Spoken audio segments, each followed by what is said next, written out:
Pois é, gente, a famosa dor nas costas ou lombalgia é a segunda causa de afastamento do trabalho no Brasil, viu? Isso de acordo com o Ministério do Trabalho, porque de janeiro a julho deste ano foram mais de 55 mil pedidos de licença médica no INSS. A causa de afastamento só perdeu para os casos de Covid-19. Mas a dor nas costas pode indicar problemas sérios na coluna, que podem até afetar não só a qualidade de vida, mas também causar invalidez. Por isso que eu vou conversar agora com o ortopedista, Dr. Tiago Pedro. Vem para cá. Dr. Tiago, muito boa tarde, seja bem-vindo aqui ao Cotidiano. De fato, dor nas costas é uma coisa que incomoda bastante. E aí eu queria que o senhor explicasse, porque são diversas causas. Desde aquelas mais simples que a gente acaba deixando, né, desconsiderando, não, isso é uma besteirinha, nada, que faz aqui nada, como a má postura, né? A gente está assim, isso pode sim causar dor nas costas e aquela dor que pode incomodar bastante. Isso. Boa tarde, Marcelo, um prazer estar com vocês e seus telespectadores hoje, falando sobre um tema tão corriqueiro no meu consultório, faz parte do nosso dia a dia, do meu dia a dia e da maioria da população brasileira, né? 90% das pessoas vão sentir dor nas costas em algum momento específico. Não quer dizer que é um caso cirúrgico, mas vai sentir alguma coisa. E as causas que você relatou são as principais, né? Temos várias delas. A má postura é uma delas. O home office trouxe isso para a gente como uma avalanche. Foi uma tsunami de causas.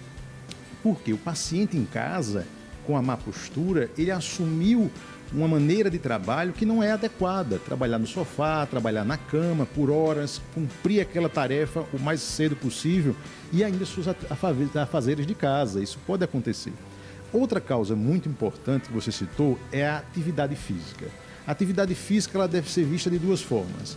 Deve ser realizada, sim, mas da maneira correta, com assistência, com orientação, um preparador físico capacitado que esteja ao seu lado sempre, o famoso personal trainer.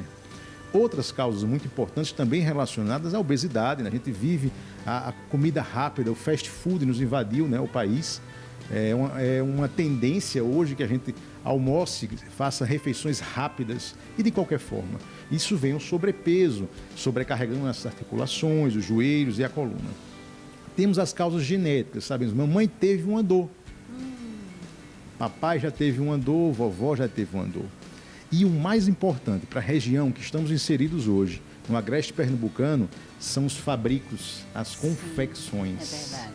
Então, é uma demanda altíssima de pacientes no consultório que chegam. Eu sempre pergunto, qual a sua profissão? Doutor, eu trabalho num fabrico. Naquele momento, é aquele balde de água fria, né? Então, geralmente, são essas causas que vão acometer mais a população em geral e na nossa região, principalmente as confecções. Todas essas causas que o Dr. Tiago está falando aqui pra gente são provocadas por nós. Não é verdade, doutor? Porque a má postura, quem causou? Fui eu que sentei errado. Ou que eu estou com aquele vício de postura, já estou tão acostumada a relaxar assim que eu estou sobrecarregando a minha coluna. Né? A questão da prática da atividade física. Muita gente não pratica a atividade física ou se pratica, às vezes não tem o acompanhamento adequado. Aí já é um ponto também. A questão do sobrepeso, isso é causado pela má alimentação. E a gente se alimenta mal por quê? Porque a gente quer.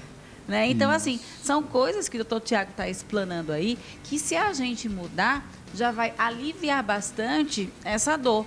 Mas também, doutor, tem causas que a gente não pode controlar, não é verdade? Que são fisiológicas, como o senhor acabou de falar. Isso.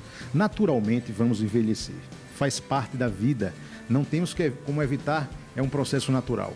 O que acontece é o que fizemos com nossa vida, que você colocou muito bem, como cuidamos de nossa saúde até chegarmos à velhice. Então, assim, não é a velhice, é a boa idade, né? A melhor idade que se diz. Mas é natural que envelhecemos. Essa é a realidade. E o que acontece? Com o tempo, há o desgaste natural dessas articulações e da coluna. Aquele bico de papagaios, doutor, eu tenho um bico de papagaio. Ou então chega no consultório com um diagnóstico, tem um osteófito, que é a mesma coisa. Então, o envelhecer da coluna vai trazer dores. E a dor mais importante no nosso consultório é a lombalgia, a dor lombar. se manifesta de uma maneira muito interessante. Ou o paciente chega só com aquela dor naquela região lombar, ou a dor irradiada. Nossa, já senti isso. É muito ruim. Dá aquele choque assim que desce na perna, que incapacita. Na hora você tem que parar, porque você não consegue andar. Trava. O paciente literalmente trava. E ele costuma me relatar das mais diversas formas possíveis. Ele chega a falar: doutor, eu sinto um formigamento, eu sinto uma ardência, um queimor rasgando por trás da minha perna. E isso é terrível. Ele trava, ele vai ao hospital, ele vai à emergência, é socorrido por um profissional ortopedista da emergência que presta aquele atendimento. E deve ser feito dessa forma. Deve-se buscar realmente uma emergência a primeiro caso. Depois deve ser investigado. Buscar um especialista para que ele solicite os exames necessários, examine o paciente, conheça a história de vida, que foi o que a gente conversou aqui hoje. Saber o que está acontecendo, qual é a sua rotina, para você entender e não tratar só o exame. Tratar só o exame é muito perigoso, porque às vezes você pode indicar uma cirurgia para um paciente que não tem essa indicação.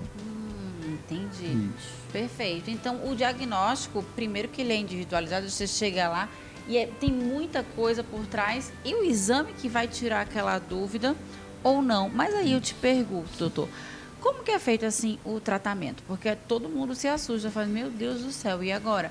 Primeiro eu acho que eu vou ficar com isso pro resto da minha vida, sentindo essa dor, porque se for para operar, Ave Maria, tu já imaginou eu operando a coluna? E se eu perder os movimentos? Eu acho que muita gente fala isso, né, doutor? Com certeza fala assim. Primeiro passo, busque um especialista de sua confiança. Alguém que você já soube que atendeu um parente, conhecido. Busque informações. Uma pessoa realmente especializada naquela área, que domine aquele tema. Porque ele vai, além de lhe examinar corretamente, vai buscar as causas que levaram a esse problema, vai saber solicitar e interpretar o exame correto. Eu vejo muito exames que não têm nenhuma relação com aquele paciente. Eu penso, meu Deus, solicitaram exames que não eram necessários. Isso pode acontecer. Então, fazer o exame correto, passar por um especialista da área e a partir desse exame ele vai indicar o que vai ser feito. A conduta médica é muito importante. E essa conduta médica pode variar das mais diversas. Você colocou a cirurgia, que é um grande temor dos pacientes, é o último caso, nunca deve ser o primeiro. Devemos saber não quando indicar a cirurgia, mas quando contraindicar a cirurgia. Esse é o correto. Existe um arsenal terapêutico fantástico, né? Vou citar pelo menos alguns aqui hoje. A fisioterapia é excepcional. O RPG, que você falou no começo da nossa entrevista, a reeducação postural é essencial, né? O fortalecimento dessa musculatura, a ergonomia do trabalho, né? Eu estou aqui parado observando você senta da maneira correta. Né? Que bom, oba! Sem críticas nenhuma. Isso é um mal da minha profissão, eu fico a observar. Mas veja, então, corrigir a postura, indicar uma boa fisioterapia, temos osteopatias, temos quiropraxia, acupuntura é muito bom, é uma medicina milenar, já está em evidência, sabe-se que tem resultados muito bons. E alguns casos muito restritos, casos que um paciente tem perca de força, perdeu a força do membro, não está movimentando ele, travou, são alguns casos de alerta. E aí o cirurgião de coluna precisa avaliar o exame, avaliar o paciente para saber se é um caso de cirurgia. Também temos, em último caso, aquele paciente que já tentou de tudo. Deve ser avaliado o que foi tentado, deve ser avaliado como foi executado essa reabilitação física. Foi uma reabilitação física efetiva? Ele fez corretamente a frequência, o método empregado? Então, é uma consulta pormenorizada, que deve ser individualizada e que leva um tempo. Não deve ser uma consulta rápida, consulta jato, senão você vai deixar passar algo importante. E o senhor falou uma coisa importante, que leve tempo. No caso, leva tempo para a gente reabilitar essa coluna? Ou eu comecei o tratamento, daqui a uma semana já vou estar boa? Como é? Bom, as minhas pacientes que estão em casa agora, senhoras que têm um pouco mais de idade, minhas colegas, minhas amigas que estão na hidroginástica, essa hora devem estar na hidroginástica. Elas dizem isso, doutor, quanto tempo para eu me reabilitar? Eu vou viver com essa dor? Vai demorar tudo isso para eu me recuperar? Tem que ter a sensibilidade. Você pegar um exame e mostrar que aquele exame é uma história de vida. Não foi nada que apareceu da noite para o dia. Aquilo ali vem se somando, agregando um desgaste, os vícios, os problemas. Então não vai ser rapidamente que vamos restabelecer os nossos pacientes. Sabemos, graças a Deus, que poucos meses o paciente se restabelece e a grande maioria, isso é importante, sem cirurgia. Nos casos que precisa de cirurgia, vem este mito que se diz muito, né? Cirurgia vai me deixar de cadeira de rodas. Isso não existe, né? Principalmente na região lombar. Nós lidamos com medula, que é um nervo mais nobre, e sim com raízes. Então isso não acontece e é um mito, realmente, que temos que desmistificá-lo. Então, o segredo para evitar dor nas costas e até para postergar esse problema que um dia vai aparecer na nossa vida, afinal, é a lei da vida, a gente vai envelhecer, ter qualidade de vida e cuidar da nossa saúde. Se alimentar bem, praticar atividade física, dormir bem, né? Porque até a postura como a gente dorme interfere, né, doutor? Eu estava aqui conversando com você um pouco antes, né? E perguntando como é que você dormia, qual era a postura que você estava dormindo. E aí nós sabemos, mais uma dica para quem está em casa hoje, né? A maneira como dormir. Sei que é difícil se adaptar, né? Mas tem que se tentar. A maneira correta, vai essa dica para você que está nos ouvindo hoje: dormir de lado, um travesseiro entre as pernas, um travesseiro na cabeça. Doutor, não consigo. Barriga para cima, um travesseiro embaixo dos joelhos. A pior postura hoje é dormir de bruços. É a pior, né? Isso, com certeza. É a que eu mais gosto. Mas vou me adaptar à nova postura. Confesso, não é fácil mudar. A gente tem aquele vício na hora de dormir, né? Mas tudo é uma questão de treino. Então, para a gente ter qualidade de vida, a gente precisa fazer mudanças que mudar incomoda. Com certeza. Sair da inércia, não é isso? Sair da inércia é o principal. Então, a mensagem justamente é essa. É você prevenir. É a palavra-chave para tudo que se trata em medicina hoje, é a prevenção. E isso, graças a Deus, está vindo com uma nova onda, com uma nova cabeça, tanto dos profissionais como dos pacientes. Eles entendem que o cuidar tem que ser de agora, não esperar para o futuro, não colher a boa semente, não colher uma semente estragada. E aí fica tudo mais difícil, mais complicado e às vezes precisa-se de uma cirurgia, né? E aí estamos de frente de um caso mais delicado, que precisamos ter uma atenção ainda mais pormenorizada. Aquele paciente que se fragiliza com a notícia da cirurgia, ele precisa ser abraçado nesse momento, ele precisa compreender, a família precisa estar junto, é um processo que caminhamos juntos. Eu sempre digo isso, quem está em casa já é meu paciente sabe, eu digo, a tempestade passa, sempre passa.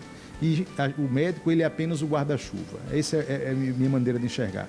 Então, na coluna, eu sou o guarda-chuva para que, naquele momento da tempestade, o paciente consiga se restabelecer. Muito bom, doutor. Bacana nosso bate-papo. Aprendi bastante, viu? E eu que agradeço. Foi um prazer estar com você. E um abraço a todos que estão nos ouvindo e nos assistindo hoje. Obrigada. Até a próxima, se Deus quiser. Amém. Tchau, tchau. Tchau, tchau.